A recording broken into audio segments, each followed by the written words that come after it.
At the same time. That's what I wanted to achieve. How was I going to do that?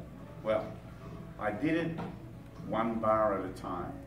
So here's the first two measures of Lady Madonna at a learner's pace.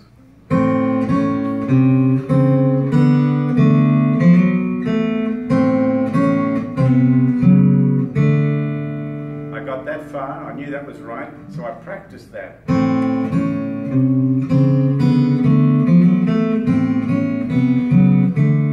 Okay, I'm happy with that, that's all right. Now, the next two measures. And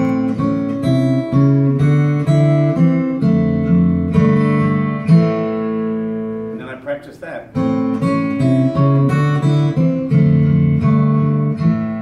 And that's all sounding right to me. So, I then put those two sections together.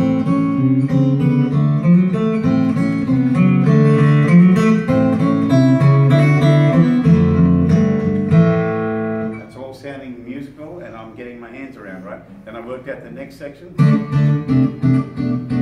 So forth, right?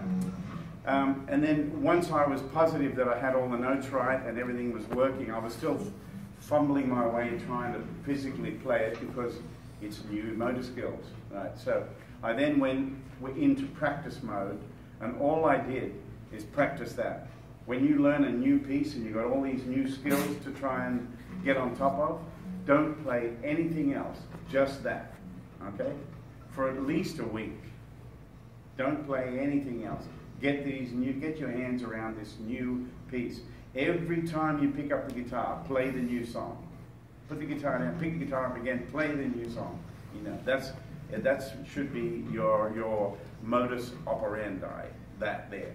So once I worked the song out bit by bit and pieced it together, I then went into practice mode.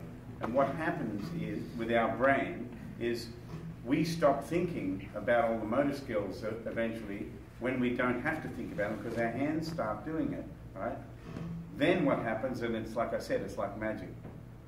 We start to hear the music, and that's what we're waiting for. It's a great feeling when you can play something as complicated as that and be able to hear the music, you know, instead of trying to get the motor skills together. That's why practice is so important. I remember sitting with my mother when I was young, and we saw Chet Atkins on TV the first time. And I was sitting there and my mother was watching and she turned to me and she said, "He doesn't look like he's doing anything." That's how good he is. He doesn't look like he's doing anything. He's just moving his hand up and down, this smooth thing, and all this incredible music's coming out. How did he do that? Because he practiced more than all of us put together. That guy practiced like a demon. He really did. He was great. And a great example to all of us of dedication, you know. So, back to Lady Madonna. I practiced it, and then what happens is there's a shift in your brain, and you now focus on the music. So when I play Lady Madonna for you today, I'm not thinking anything about dun dun dun dun dun dun dun dun. All I'm thinking about is how do I want to make the melody feel, right? So do I want to phrase it like Lady Madonna? How do I want to phrase that? Or do I want to phrase it more in the beat? Or do I want to go? Do I want to make it bite in a little more? You know. So now my attention is on making the music that I'm playing feel good.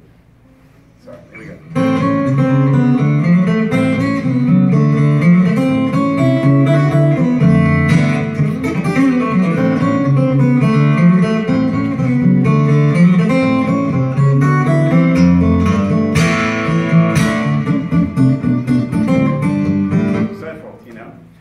So now I can enjoy playing the song and pour my energy and my ideas into making it feel good.